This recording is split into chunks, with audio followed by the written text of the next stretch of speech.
Hey guys, so I'm getting ready to go worm the goats with their natural herbal dewormer that I do every month from Molly's Herbals. So I'm going to show you all here. I've got this right here, which is what I do first, and you give this to them once for 3 days in a row, and it says repeat every 6 to 8 weeks. You don't want to use this for pregnant animals though, because the wormwood can throw them into premature labor.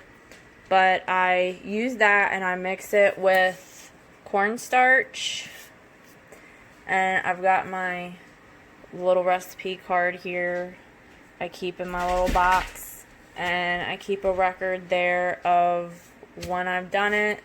And then I also mix it with this molasses, which I have this big gallon jug of molasses also, because I will put that in my goats' water after they've had babies to give them a little extra boost of energy and nutrition to help them once they're exhausted from giving birth. So I got all of these little balls rolled up and done. And in the recipe, I mix in about double the cornmeal, because otherwise this is a sticky, huge mess. And it forms and sticks a lot better when you add more of the cornstarch. And I like to get all these little crumbs because the little ones out there won't always eat a whole ball, so I just kind of let them eat it out of the bowl. So there you go. Let's go check out the goats.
Alright, Bella's the first one. They just eat these deworming balls up. Here comes Gracie girl. Gracie definitely loves these things too. Come on, Gracie. She's just been all up in the hay. Look at her. Come on. And little tater bug. Come on, Moo. Moo loves treats. Here, Moo. Yeah, look at his little tail wagging. Good boy, Moo. So I thought I would show you all our cabinet of survival for the farm. But here I've got this is super helpful. Cellular turbo. Blech, my bad. And this is just great to have if your goat's got diarrhea, your cow, pig, whatever. See, it is for a lot of different things. And if you're bringing a new animal to your farm, or as we will be taking them to the fair and shows, the stress. It's probiotics for their gut to help them, stay healthy. I give this to the nannies after they have babies, and I also give it to the babies as an extra boost for their bellies of nutrition. We've got our wormers here. I do use Molly's natural herbal dewormer, but I've also got Cydectin and ivermectin, just in case. I keep creolin. Yeah. I keep some creolin mixed up. This stuff is extremely potent, but it's great for wounds. I've also got pine tar somewhere.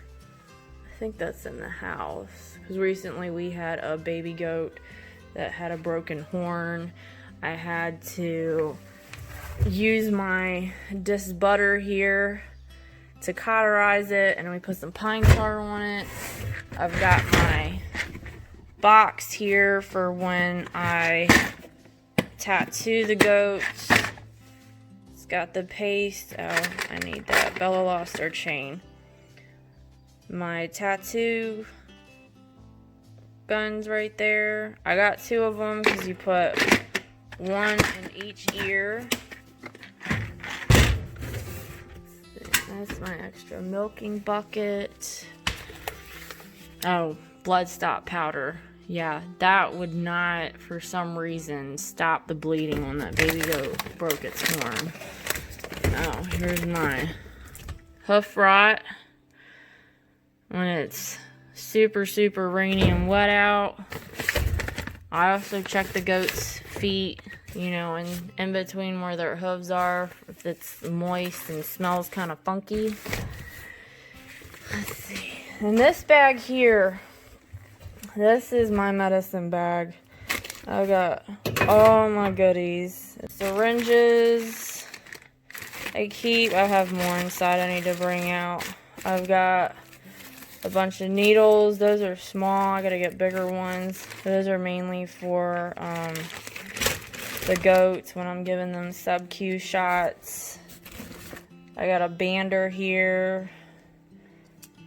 It really doesn't need to be in there. That up there. But I keep blue coat, tea tree oil. Tea tree oil is like duct tape. I swear it fixes everything. I've got some gloves, some rags. There's my ivermectin. Now the sheep drench you can also use for the goats. You just need to, well, the dose on this one is alright. Sometimes you gotta do the dose a little heavier.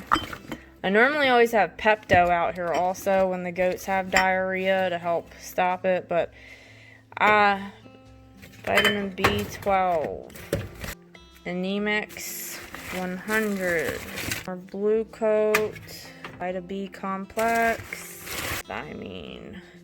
I keep all of these on hand, especially before we had a goat that had a pretty big worm load, so the anemia and the vitamin B was great. I've also got red cell, which is helpful if they're fighting, worms or coccidiosis. And then the Power Punch and the Nutri-Drench. That's super awesome to have also. Which I kind of replaced that with the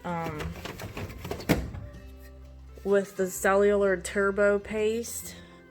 That kind of takes the place out of all of that. But this stuff is okay to give, about every day if you need to. I've got an extra belly block here. We keep minerals out for the cows and the goats all the time, especially a salt block. That's super important. I think that's about it that I have in here. I need to clean this out. Oh, copper boluses. I give these to the goats every year. It's great to help them in keeping parasites and worms and any kind of viruses out. helps boost their immune system. You know, it's good to know what kind of things that your area is lacking in, you know, mineral wise and all. And here's some more probios, which I really like the other one better. So that's some of our medications and stuff we keep on hand. It's good to have a stock of stuff on hand. Emergencies can happen, things can rise up, you just never really know.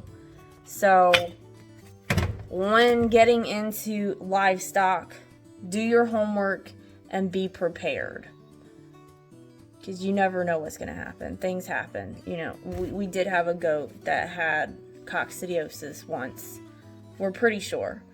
So we had all of our stuff together, thankfully. I was giving her shots. She was rough. We hadn't had her long and it happened.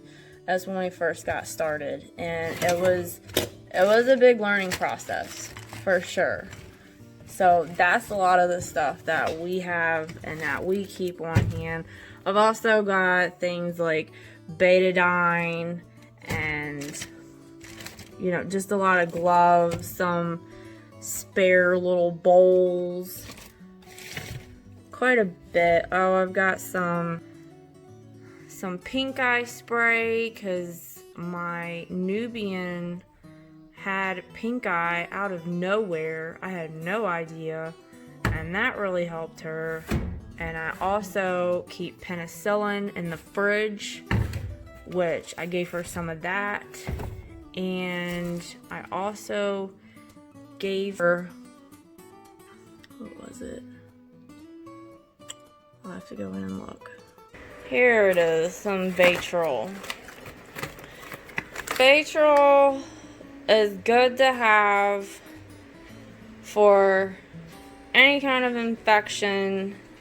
If you got a goat that is hacking, got a runny nose, Baytril's good. I also gave Bella Baytril when she had pink eye to help with the infection, and that was super helpful. So this is my basket for my dogs pretty much, and I keep that inside just because. So yeah. And so here we've also got CDT I keep in the fridge for the baby goats. I don't always give this to them every year, but I will sometimes when I bring new goats in. And then our penicillin, that is always good to have on hand. If your goat's got a cough or something, especially if they've just come home and they've been on a trailer or at a show around a lot of other goats, sometimes they can get a little bit of a cough, almost like dogs with kennel cough. And I've got this for our 4-H goats. It's okay to give them 30 days before the fair because it is out of their system before they would go to slaughter, you know, for the wethers mainly. So that's a lot of our goat care for you. I pay attention to the goats every day, so I know when something is off or when they need something. You look at their lids, pay attention to their butts, keep them rotated. Rotation is super important when having goats and cows also. We're working on splitting our field in half so we can do a rotation with our cows. We don't have a whole lot of them yet, but next year, because we want to keep at least 6 heifers, maybe a few more to breed. And we keep our billies, of course, separated from our nannies all the time. A lot of people don't do that, but we have a couple different breeds, and we don't want them intermingling, you know, which they have tried to do, because if you have goats, you know that they like to get into everything. They like to test the areas, and Lord Jesus help me, These two nannies I have, they find holes. I don't know where. I have no idea. I try to watch them. My son tries to watch them to see where they're getting out. We've got cinder blocks in certain areas of our fence to keep them from getting out. But we're going to be running barbed wire down on the bottom line of our fence. So that will hopefully fix the problem. And then we also have electric wire ran on the bottom of the fence and where some of the billies are right now. And of course in our hog pen, because the pigs will push the fence. Electric fence is amazing. And if you don't have it and you're having issues, I suggest you invest in electric fencing because it will be a lifesaver. And once they hit that fence, I seriously doubt they're going to hit it again. I have gotten hit by it and it's a jolt. It's definitely a jolt. My coat got stuck on the gate one day and it kind of slung me back into it, and yeah, it hit me hard. It was a wake-up call. Hello. It's powerful. It is hot. It works. So good fencing is key. That is something we definitely learned when getting our farm, is mending fences and fixing fences. And sometimes it just doesn't stop because you think you've got it and you don't. It's always a learning process. Having a farm, having all these animals, it's always a learning process. And you're going to make mistakes. It happens. It's how we learn and grow. So I hope this was helpful to you. And I think I covered everything we do with our goats. And I will give y'all a little tour of our barn and our livestock soon. So God bless, and I'll see you next time.